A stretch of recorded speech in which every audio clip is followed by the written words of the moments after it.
noticeable limp from pulling that left hamstring. Coach Kerr did confirm he pulled the hammy. He said Klay told him that he was fine, of course jokingly saying that if Klay was half dead, he would still say he was fine. So that's going to be an uphill climb for him. I just talked to Kevon Looney dealing with the chest injury. He was icing his chest, got treatment after that, he told me, and then had an ice pack on under his hoodie. While I was talking to him, I said, can you play in game 3? He said, that's the plan, but I need to see how I feel tomorrow. He wasn't sure exactly what was going to happen. I said, did you give Bogut any advice? He said, no, he's my mentor. I don't give him advice when he goes in the game. I just let him know I wasn't coming back in. And I think that's what makes this Golden State team really special, is the next man up mentality is not overwhelming for them. It's all they've known. For all the players that I talked to, they said, we've been dealing with this for the last month and a half.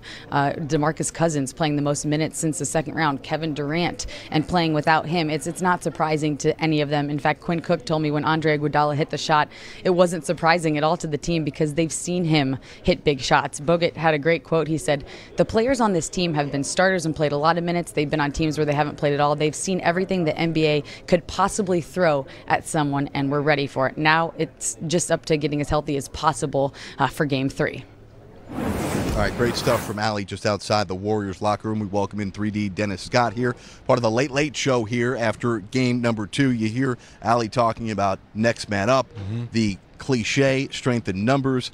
Well, last night we saw it. It's not really cliche with how many guys stepped up and made big plays for this team. But let's focus on Klay Thompson, because as much as they gritted out a win without him here in the second half tonight, that may not be the case if they don't have him on the court moving forward. No question about it, Jerry. When that play happened, we were all sitting back in the green room. We were like, what was Klay trying to do? Like, was he trying to kick the offender as he were going by? He comes down awkwardly. Now the hamstring is tightened up. As you take these next 2 days off, that's a long flight from here all the way back to Golden State. So that alone, how does the medical staff take care of that while he's on the flight? And obviously when he lands, has a good night's sleep. Klay Thompson is the #1 defender. I know Iguodala plays a great defense, but deep down inside, they know they need Klay to play the kind of defense, and the way he shot the ball that first quarter was amazing. So we will continue to wait. As Allie said, Klay Thompson believes he's going to play. Steve Kerr made the joke that if Klay was half dead, he would tell us he was fine. So, exactly. So we expect that to be the story moving forward. We'll have more on that as soon as we get it.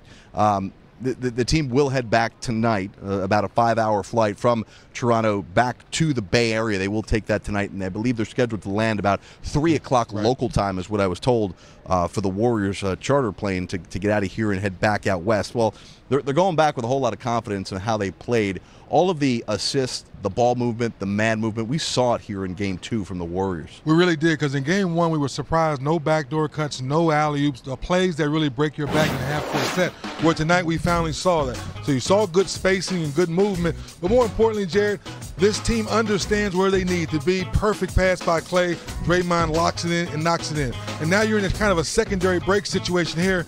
Now, we know one thing about Cousins. He can score the basketball, but under control, excellent pass, left-hand layup by Klay Thompson. And that lets you know the Warriors were watching tape the next 2 days and say, wait a minute, in Game 1, they had transition offense. Well, in Game 2, we're going to have transition offense because we played good half-court defense so we can get out and run. Another play here, a little set play, pick for Iguodala, but once again, everyone's worried about Steph Curry.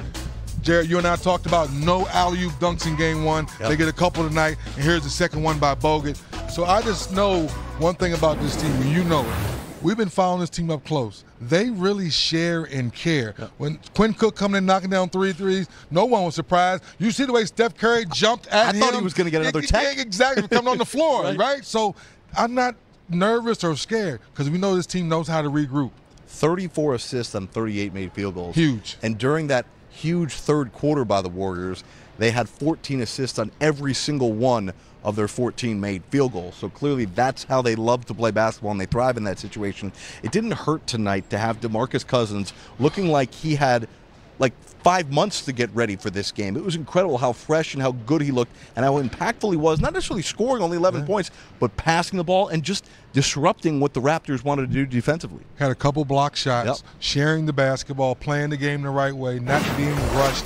And once again, the maturity factor at this point in his career is off the charts. So for he to go to Steve Kerr before Game 1 and say, Coach, how much you need me, I'll be ready. 8 points in Game 1. Now you come back, you knock down big threes, you make great passes, you make good decisions. Even the fouls. you weren't really worried about the fouls because they were aggressive fouls to try to help your team. And I think that's why he was able to play some extended minutes. But once again, sharing, doing the right things, pump faking, playing the game the right way, and being patient. I think sometimes when you come back from injury, you want to get back on the floor so bad. I think because of the excellent job, listening to the medical staff, taking his rehab seriously. You think this is something that they can count on, or is he riding a bit of adrenaline here in Game 2, and maybe you think he comes back down to earth in a couple of days for Game 3? No question he's riding on adrenaline. He's very excited and very happy. How do you manage that, to your point, Jared, of taking care of your body? You know your body's going to go through a little shock tonight from that 5-hour flight, knowing that you hadn't played 28 minutes in, 4 or 5 weeks now? So 6 weeks, yeah. 6 weeks. So it's time for you to continue to be with the medical staff, take care of that body, and see if you can duplicate this in Game 3. Lastly here, as much as we focus on the offense, because Steve Kerr felt like after Game 1, their offense was enough. He made the point, if we score 109 points, we should be fine. Win, yeah. And here we go. They scored 109 points, and they're fine. He was really impressed with their defense tonight, and we'll go into depth on this a little bit more, but just focusing in on one of our headlines, the 5 things you need to know. Siakam. Yeah. He was so good. What was the difference in Siakam 2 nights ago and Siakam getting held to just 12 points in Game 2? Well, they definitely made a conscious effort on him a little bit more than in Game 1, but a lot of those tough shots we talked about in the green room he made in Game 1, he didn't make tonight. Coming across the lane, a couple of those floaters went in and out. The wide open threes he were making in Game 1 throughout the whole season, he did not make tonight. So I'm sure the coaching staff for the Raptors are going to say, hey guys, look at all these wide open shots we missed uncontested we made in Game 1. It's a cool atmosphere in the building again tonight. Oh yes, the fans are great. Again from the national anthem, O Canada, where the crowd sang the majority of it, which was really cool. Barack Obama was here. I know. I'm mad I didn't get a chance to meet him. I'm mad. He came over and sat next to me for a while. I want him to say players only, baby. You know, I want him to get that in there. Come on, Barack. Next time, come holler at 3D, baby. Much more coming up on the Late Late Show. We'll look back to the best sounds of the night. Plus, we'll tell you what our social media moments of the night were. Siakam had one, a high-flying dunk. Man, he set the tone early, but it wasn't enough for Drake's squad. They now head to the West Coast, tied up at 1 in the 2019 NBA Finals.